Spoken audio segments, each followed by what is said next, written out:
dans cette nouvelle vidéo. On se retrouve encore pour un update lecture. Comme je vous l'ai dit dans la vidéo précédente, j'ai pas mal lu, donc j'ai pas mal de livres à vous présenter.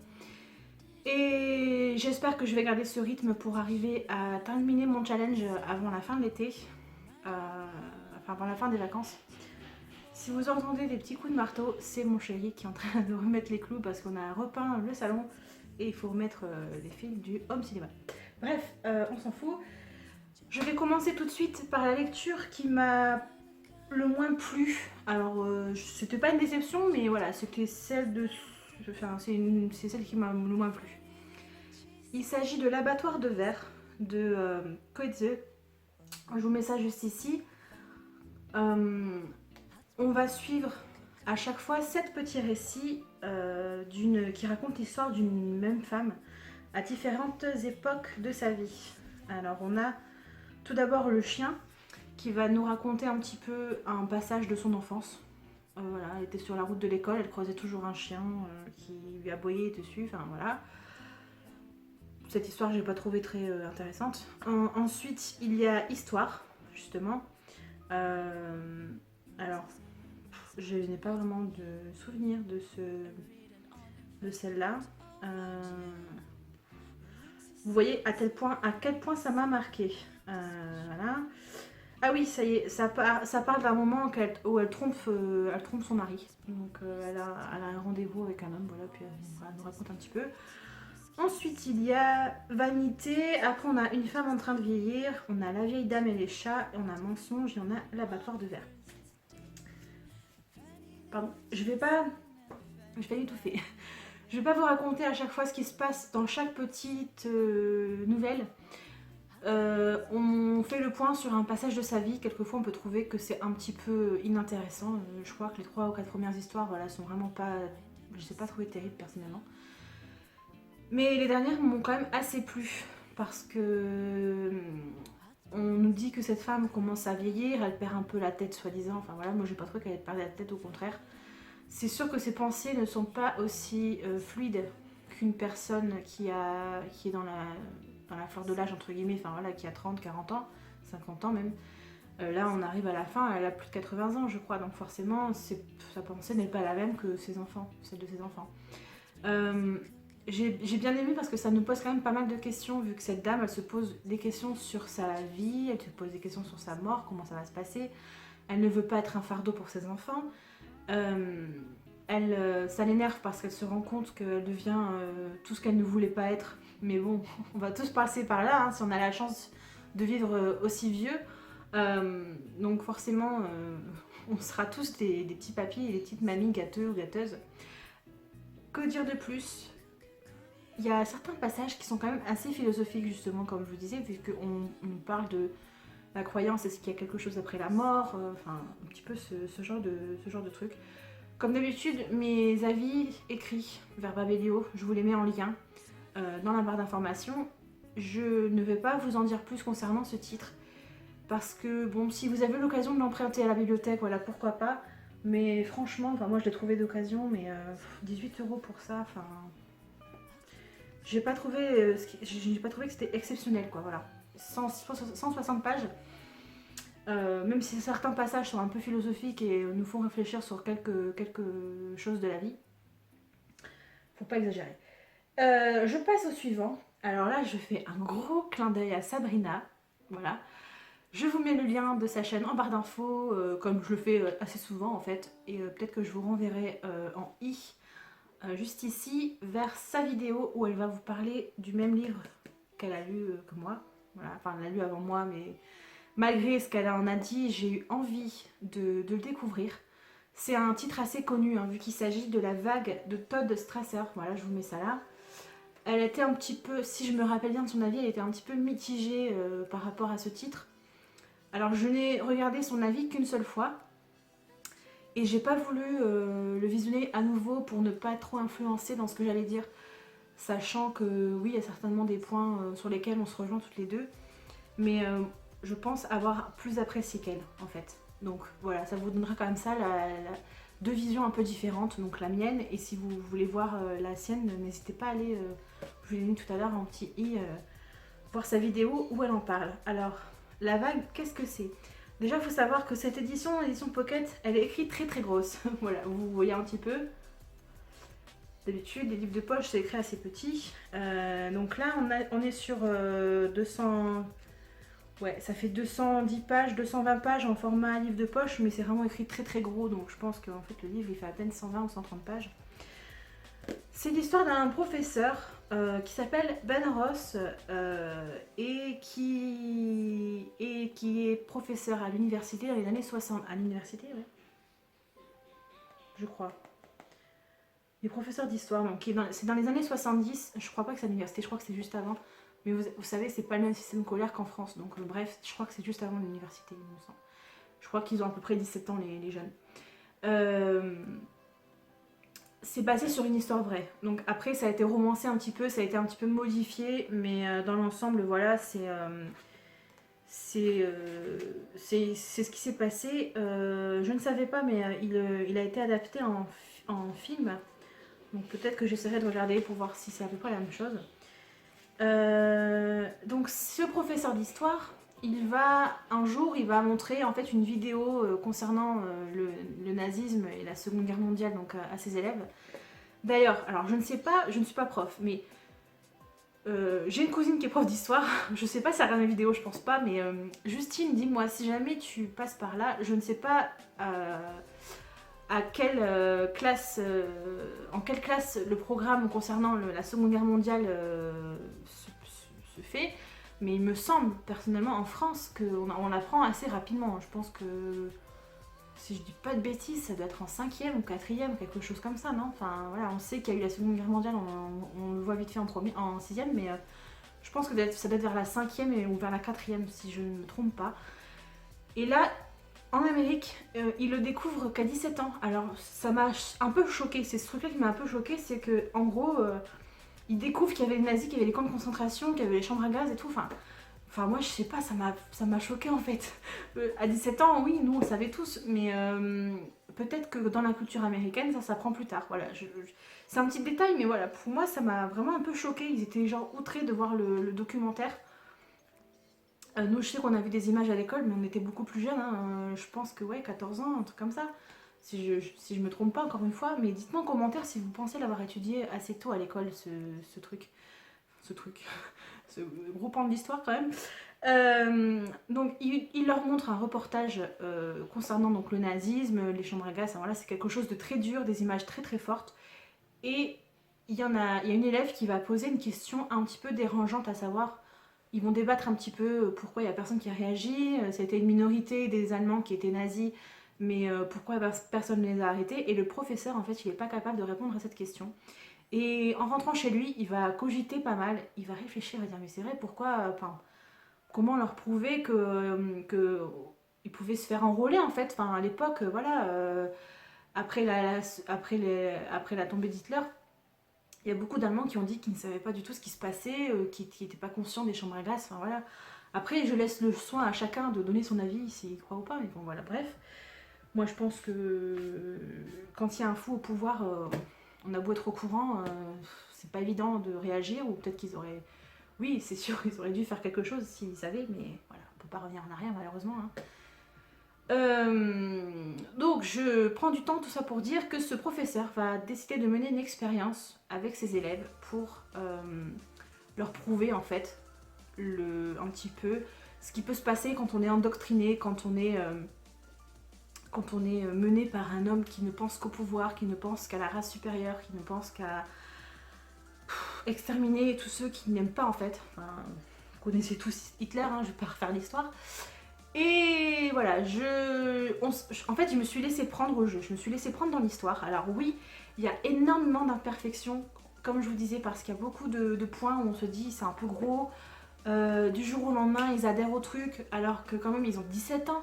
Enfin, il leur a expliqué en fait que, je veux dire, voilà, à 17 ans, on est quand même conscient de ses propres choix, et même si on est un petit peu influençable, je pense quand même qu'on est quand même assez sensé pour réfléchir par nous-mêmes. Or là, on ne parle vraiment que d'une petite poignée d'élèves qui réfléchissent par eux-mêmes, dont une fille qui s'occupe un petit peu du journal de l'école. Et en fait, c'est ça qui m'a le plus dérangée. et qui manque de crédibilité, pardon, pour moi, c'est qu'à 17 ans, je suis désolée, mais en France, si t'as un prof qui fait ça, je pense que tout le monde se barre en fait. Tout le monde se barre du cours et il n'y a personne qui va rentrer dans son délire de la vague. Si vous êtes comme moi un petit peu sceptique par rapport à ce petit point de l'histoire, dites-le moi en commentaire, je serais curieuse d'en savoir plus. Donc après voilà, il va se passer tout un tas d'événements, il va continuer son expérience vraiment à fond la caisse. Il y en a beaucoup qui vont rentrer dedans et je n'en dis pas plus parce que c'est très intéressant de le découvrir. Seulement voilà, pour moi les petits points négatifs, c'est que oui, il y a des trucs, c'est un petit peu gros. Et à la fin, ça s'arrête un peu trop facile. Voilà, il y a des points, c'est un peu trop facile. Mais on comprend quand même bien la portée du truc. Alors je crois que Sabrina avait dit qu'il y avait tellement plus à faire sur le sujet et je la rejoins totalement sur ce point. On aurait pu vraiment plus développer. Ils disent que c'est un truc qui a été vraiment fait dans les années 70, hein, l'expérience a vraiment été faite. Mais peut-être qu'en roman, ça aurait été intéressant de le développer encore plus, de pousser plus sur la longueur, plus sur la durée, même si ça paraît un peu compliqué parce que il y a certains adultes qui vont se rendre compte très vite de certaines choses et qui ne vont pas du tout adhérer à ce que fait le professeur, déjà qu'il est un petit peu décrié pour ses manières d'enseignement. Bon bref, je vais pas en parler plus parce que je voudrais pas tout vous dire ce qui va se passer, mais c'est vrai qu'il y avait vraiment matière à faire vraiment plus sur le sujet. Et c'est un peu dommage parce que c'est vrai que le potentiel a été un petit peu gâché. Mais moi j'ai vraiment adoré l'histoire, j'étais à fond dedans. Malgré ces points un peu négatifs, voilà, c'est un truc qui va me marquer. Je connaissais pas du tout, alors je suis peut-être passée complètement à côté, mais je savais même pas que ça avait été fait en film. Enfin, je connaissais le titre, hein, mais il y a tellement de titres de livres connus qu'on dit oui, je crois que je connais, mais en fait je l'ai jamais lu. Enfin, bref, c'est pas très important tout ça. Je vais passer aux deux dernières lectures. Alors, c'était deux coups de cœur. Franchement, j'ai pleuré à pas mal de moments, même s'il y en a un qui avait beaucoup plus de défauts que l'autre. Alors, le petit coup de cœur que j'ai eu dernièrement, il s'agit de Zeina Bachapoche, de Cécilia Duterre. Je vous mets ça ici. Alors, il me semble que à la base, Cécilia Duterre, elle est journaliste, je crois, ou... Non, c'est là qui est journaliste. Bon, bref, c'est une auteure classique. Hein. Elle a publié à ce jour 5 romans, enfin à ce jour quand le livre est sorti. Que vous dire?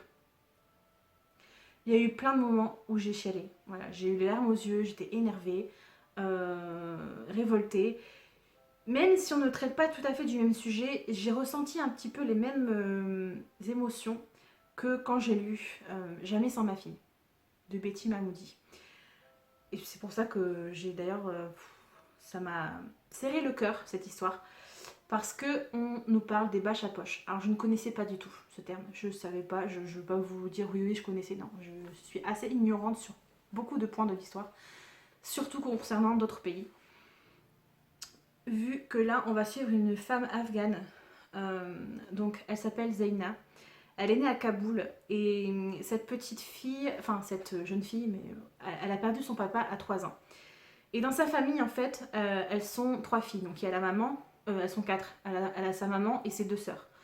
Or, en Afghanistan, vous n'avez aucun droit de sortir de chez vous sans être accompagné par un homme ou par un garçon. Donc, même si c'est votre fils qui a 1 an ou 3 ans ou 5 ans, et ben voilà, vous pouvez sortir, mais en gros, voilà, vous pouvez rien faire sans un homme, sans l'aval d'un homme, sans la présence d'un homme.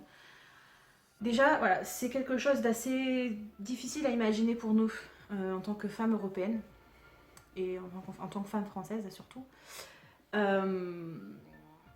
Et en fait, il y a ce phénomène qu'on appelle bâche à poche qui est que pour sortir, certaines familles déguisent un peu leurs filles en garçons manqués, sachant que si elles ont une ossature fine, qu'elles ne sont pas encore développées, qu'elles ont un âge où on peut encore la faire passer pour un garçon, donc ils leur rasent les cheveux carrément. Et ils s'habillent comme un garçon, et du coup ça permet à cette petite fille d'avoir droit à tous les entre guillemets privilèges, parce que ce sont juste des choses normales. Elle a le droit de faire ce que les garçons font, c'est-à-dire accéder à l'éducation, alors que là-bas les filles n'ont pas le droit. Elle peut apprendre à lire, elle peut apprendre à écrire, elle peut jouer dehors, elle peut sortir, elle peut aller au marché, elle peut vendre, enfin voilà, elle peut faire plein de trucs. Et elle se rend pas vraiment compte de sa condition, au contraire, elle est quand même assez contente de ce qui lui arrive parce qu'elle se dit que elle a le droit de faire plus de choses que ses sœurs. Mais évidemment, vous vous en doutez bien, à la puberté, qu'est-ce qui pousse? La poitrine. Et donc cette jeune fille ne va pas vouloir redevenir une jeune fille parce que vous doutez bien qu'après c'est un peu compliqué de cacher quelque chose d'aussi voyant qu'une poitrine. Et elle va refuser tout simplement de revenir à la condition qui lui est attribuée, c'est-à-dire voilà, une femme enfermée chez elle au foyer et devant se marier avec quelqu'un qu'elle ne connaît pas ou qu'elle n'aime pas. Enfin voilà, elle n'a pas envie de ça. Du coup, elle va se réfugier dans une association qui milite pour le droit des femmes afghanes. Elle va arriver complètement affolée un jour à l'association en disant voilà, je m'appelle Zeina. D'ailleurs, la femme qui va l'accueillir va la regarder un petit peu bizarre en croyant que c'est un garçon, évidemment. Et elle va lui dire oui, je ne veux pas de ce qui m'attend là-bas. Donc, on accélère un petit peu dans l'histoire et on se retrouve à Paris où elle est prise en charge avec 4 autres femmes, je crois. Je crois qu'elles sont 5 dans ce on les suit. En fait, on arrive au début, on est dans l'avion, il me semble. Elles arrivent à Paris. Donc, vous vous doutez bien qu'entre l'Afghanistan et Paris, il y a juste un monde. Elles n'ont jamais pris l'avion, elles n'ont jamais vu autre chose que leur pays et les décors de leur pays. C'est un petit peu compliqué pour elles. Et on se dit, bon ben c'est bien, hein, c'est bien, elles sont venues témoigner, faire des discours dans des réunions, dans des espèces de colloques un petit peu pour parler de la dureté de leur vie et de militer pour les droits en fait hein, de ces femmes. Et on se dit que tout va s'arranger pour cette petite Zeina, sauf que pas du tout. Dans un premier temps, elle va prendre la décision de justement, alors elle devait rester qu'une quinzaine de jours sur le sol français et elle a décidé d'être maîtresse un petit peu de son destin et elle s'est dit je rentre pas à Kaboul, je m'en vais, je dis rien à personne et je vais bien trouver de quoi me débrouiller hein, dans Paris. Sauf qu'elle parle pas français, elle parle quelques mots d'anglais mais vraiment très très très basique. Elle a du mal à se faire comprendre des autres et bien sûr la culture est vraiment très différente de celle de son pays. Alors elle en plus elle a vécu un petit peu comme un garçon pendant tout ce temps donc elle a du mal. Elle regarde un petit peu les femmes dans les rues parisiennes qui sont en talons, en jupe, maquillées, qui embrassent leur petite amie. Enfin voilà, elle regarde ça un petit peu de manière un peu choquée. Et donc elle va se retrouver SDF. Elle va croiser la route d'un homme, je vous dis pas comment, mais elle va croiser la route d'un homme qui va la repérer parce qu'elle a un regard assez félin. Donc là c'est représenté par ce regard sur la photo. Elle a les yeux verts, non, bleus je crois, bleu ou vert, enfin un regard très très clair. Et le mec il va lui dire ok bon c'est un photographe, il l'a repéré, il dit ok toi tu vas être mannequin et je vais te sortir de la misère et je vais être ton bienfaiteur et voilà. Donc il va la prendre sous son aile et de là il va découler plein de choses pour cette jeune fille. Je vais m'arrêter là pour la description de ce qui se passe parce que sinon il y aurait plus, je sais que je dis ça à chaque fois mais il y aurait plus d'intérêt à lire l'histoire. On a, comment dire, on a le cœur qui se tord à plusieurs moments parce qu'elle va vivre des choses vraiment dégueulasses, vraiment horribles. Et ça m'a quand même retourné à plusieurs moments. Il y a même des moments où j'ai vraiment eu, comme je vous disais, les larmes aux yeux. Elle va devenir un peu top modèle. Forcément, elle se fait repérer par un photographe, donc vous doutez bien qu'elle va pas, voilà. Elle va devenir top modèle, mais vous savez aussi que le monde des top modèles est un monde assez impitoyable. Donc voilà, on va la suivre après sur ce qui va se passer dans sa vie, etc. Et c'est vraiment une histoire très très poignante. J'ai adoré. L'écriture, elle est franche, elle est incisive, elle est sans détour. Il n'y a pas de fioriture autour. Voilà, c'est direct. C'est très prenant et je l'ai lu quasiment d'une traite. Voilà, je l'ai terminé à la plage. Et ben, j'ai versé des petites larmes. Si vous ne connaissez pas, n'hésitez pas à vous lancer parce que je pense que c'est quelque chose de très marquant. D'ailleurs, il va aller directement dans ma bibliothèque celui-là parce que je pense que je vais être amenée à le relire et j'aimerais bien le faire lire à ma maman et peut-être à une de mes sœurs aussi. Vous vous doutez bien de qui je veux parler, hein, pas celle qui lit les mangas. Elle m'a bien retourné quand même cette petite lecture et c'est pour l'instant une de mes lectures préférées de l'année. Voilà, en tout cas, ça faisait longtemps que j'avais pas lu quelque chose sous forme de témoignage un petit peu et bon, le livre qui arrive après, hein, c'est un peu pareil. Je vais d'ailleurs passer tout de suite à ma dernière lecture concernant cet update parce que sinon on va être là pendant 10 ans. J'ai lu un livre, je m'attendais pas à ça en fait. J'avais même pas calculé que c'était un témoignage, je pensais que c'était une histoire comme ça, enfin qu'on on racontait un petit peu un truc qui peut se produire mais qui n'était pas forcément réel, entre guillemets. J'ai lu Deux petits pas sur le sable mouillé d'Anne Dauphine Julien. Je vous mets ça ici. Je ne sais pas si vous connaissez, mais si vous avez envie de chialer, en fait, lisez-le. On va parler d'un sujet assez compliqué vu qu'on suit la vie d'une femme, donc c'est Anne Dauphine. C'est un témoignage autobiographique. Donc déjà je trouve ça assez courageux d'avoir expliqué un petit peu tout ce qui s'était passé dans sa vie, enfin cette période-là en tout cas. Cette femme est maman de 2 enfants, elle est enceinte du 3e, à l'époque où elle a écrit ce livre. Enfin, à l'époque où l'histoire se passe plutôt. Elle a un petit garçon qui a 4 ans, je crois. Et elle a une petite fille qui fête ses 2 ans, qui s'appelle Thaïs. Sauf que voilà, le jour de son second anniversaire, ils se rendent compte en fait, ils apprennent qu'elle a une maladie incurable. Une maladie avec un nom barbare, puisqu'elle est atteinte de leucodystrophie métachromatique. C'est-à-dire qu'en fait, alors je suis pas médecin, hein, si vous voulez vous renseigner vraiment sur tous les détails, n'hésitez pas à aller voir sur Wikipédia. C'est-à-dire en fait qu'elle va peu à peu perdre ses fonctions motrices, elle va perdre l'usage de la parole, elle va arrêter de marcher, elle va, voilà, jusqu'à temps qu'elle décède en fait. Donc vous vous doutez bien que c'est juste un truc qu'on annonce à un parent. Je pense que on a envie de mourir en fait quand on en prend un truc comme ça. C'est un truc qu'on n'imagine même pas vivre nous. Enfin, on souhaite à personne du mal. Donc de toute façon, voilà, dès que ça concerne les enfants, on ne souhaite à personne quoi que ce soit. Mais on se dit putain, mais si ça arrivait à quelqu'un de ma famille, comment je réagirais quoi? Comment je réagirais si ça touchait mon enfant? Est-ce que j'arriverais à faire face? Est-ce qu'on arrivera à faire face? Parce que là, ils sont quand même assez soudés avec son mari. Heureusement, je pense que c'est ce qui a fait qu'ils aient su, entre guillemets, qu'ils aient su avancer, en fait, tout simplement. Et bah, ce livre m'a vachement émue, hein, tout simplement. C'est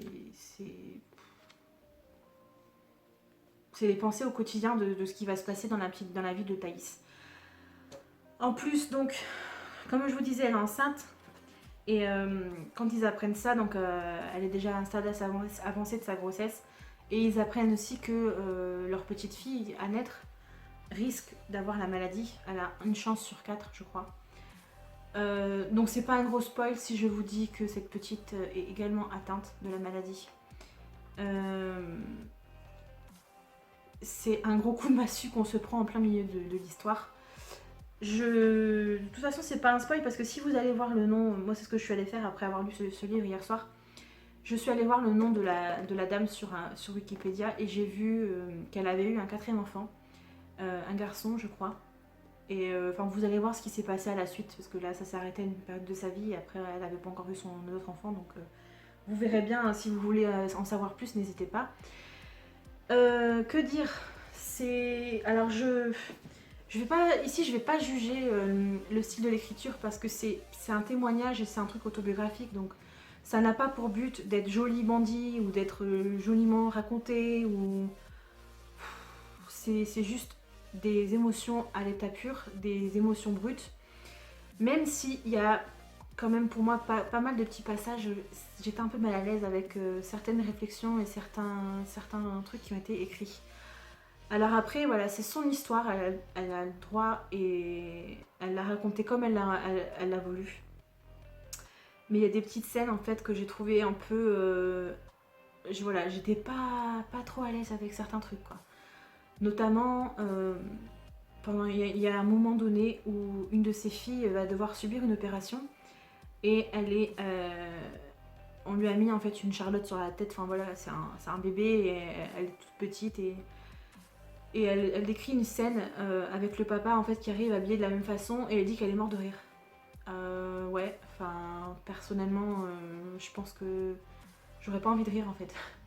Enfin voilà, il y a plusieurs petits passages comme ça où on se dit bon, c'est sûr je suis d'accord, la vie elle continue, mais bon, je pense que je sais pas si j'arriverai encore à faire abstraction de ça. Enfin, je sais pas si j'arriverai encore à sourire, à rire ou même à profiter des autres choses qui peuvent se passer dans ma vie si je devais subir ces épreuves, personnellement, voilà. Ou si quelqu'un de ma famille devait subir ces épreuves.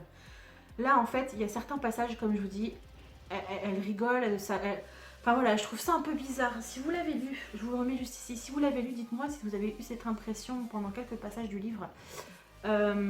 Après, pareil, il y a des répétitions de phrases un peu bateau qui m'ont un peu dérangée, comme notamment il faut ajouter de la vie au jour lorsqu'on ne peut pas ajouter de jour à la vie. Alors oui, c'est d'accord, je suis d'accord dans l'idée, mais on le répète au moins 3 ou 4 fois dans le livre et ça m'a un petit peu dérangée. Après, qu'est-ce qui m'a déplu aussi, c'est que oui. Alors, encore une fois, c'est pas évident de donner son avis sur l'histoire personnelle de quelqu'un. Je ne veux froisser personne, mais je pense qu'il y a certains événements qui nous sont racontés en fonction de la vision qu'a eu la maman en fait à ce moment-là. C'est-à-dire que elle a décelé chez sa fille une façon de communiquer ou des choses, elle se dit oui, elle a déjà tout compris, elle a 2 ans, mais elle a déjà tout compris. Alors peut-être que c'est vrai, je ne remets pas ça en cause, mais il y a plusieurs passages en fait où je me suis dit ouais, bon, d'accord, mais même si, je crois qu'elle l'a écrit 3 ans ou 4 ans après que sa fille soit décédée, hein, parce que bon, c'est pas un secret, sa fille décède. On nous dit que c'est une maladie incurable et qu'elle a que quelques mois à vivre, donc vous doutez bien que voilà, elle va pas continuer de vivre. Et je me dis, mais c'est chaud quand même, enfin, d'avoir la capacité. Si ça avait été 10 ou 15 ans après, peut-être que je l'aurais pas pris de la même façon, mais là je me dis c'était quand même presque à chaud la façon qu'on s'est raconté. Et voilà, il y a certains petits éléments qui m'ont gêné, mais sinon c'est tout. Voilà. Je vous dis, je l'ai bien noté sur Livre Addict parce que c'est vraiment le témoignage qui m'a plu. Mais j'ai pas du tout noté le style de l'écriture ou le truc parce que c'est pas l'endroit pour le faire, c'est pas le but de ce livre. C'est assez poignant hein, parce que c'est vraiment, on est carrément dans la tête de la maman. On a les larmes qui montent à plusieurs moments, on a l'angoisse, on a le stress qui redescend, on vit avec ses 2 parents. Il y a une espèce de noyau familial qui va se greffer autour d'eux pour les soutenir et ça, ils ont vraiment beaucoup de chance. Parce que toutes les familles ne sont pas égales face au soutien et face à la maladie. Voilà, il y a certaines familles qui pourraient avoir peur, d'autres... Enfin voilà, je sais qu'on peut tous réagir de manière différente face à une maladie. Après voilà, comme là c'est une maladie de... Je crois que je dis beaucoup voilà dans cette vidéo, non? C'est une maladie d'un enfant, donc c'est différent. Moi quand ma grand-mère était malade, il y en a qui ont réagi en lui apportant tout son soutien. Mais il y en a qui étaient un peu plus distants. Moi je sais que j'étais un peu plus distante par rapport à ça parce que j'avais peur. Et après c'est pas forcément... Enfin on peut pas juger les gens, il y en a qui... On peut pas juger la réaction des gens face à la maladie. On est tous différents et il n'y a pas de bonne façon ou de mauvaise façon. Je pense qu'on fait chacun comme on peut en fait. Tout comme quand on doit élever des enfants. Je vois bien ma soeur. Et comme elle dit des fois c'est pas parfait mais elle fait ce qu'elle peut. Et elle fait surtout comme elle le peut. Mais là je m'égare un petit peu. Je m'égare un petit peu. Si vous voulez pleurer, lisez ce témoignage bouleversant. Sinon, ce sera pas fait pour vous. Alors oui, des fois c'est un petit peu larmoyant et tout, mais comme je vous dis, c'est un témoignage, donc on peut pas dire c'est trop, parce que c'est la vérité. Voilà, tout simplement. Je vais m'arrêter là, parce que sinon je vais encore vous dire 15 fois voilà, et ça va vous gonfler. Je vous dis à très bientôt, j'espère. Là je suis en train de lire un Virginie Grimaldi. Oui, je pense que ça va être beaucoup plus léger. Je sais que c'est déjà beaucoup plus léger parce que j'ai déjà lu 120 pages hier soir, pardon. Et ça me fait du bien. Après une lecture comme ça, je pense que c'est ce qu'il me fallait parce que voilà, j'étais en mode de déprime totale. Donc je suis en train de lire Il est grand temps de rallumer les étoiles. Je suis très très contente. Je rigole déjà beaucoup, hein, j'annonce. Donc ça promet et je croise les doigts pour terminer mon challenge avant la fin de l'été, enfin avant la fin des vacances. Dites-moi en commentaire surtout si vous avez lu un de ces titres, s'il y en a un qui vous fait envie, si vous pensez la même chose que moi ou pas d'ailleurs. C'est toujours la même chose. Hein. Je vous dis encore une fois à très bientôt. Prenez bien soin de vous. Bon courage à ceux qui travaillent et bonnes vacances à ceux qui le sont encore. Ciao ciao.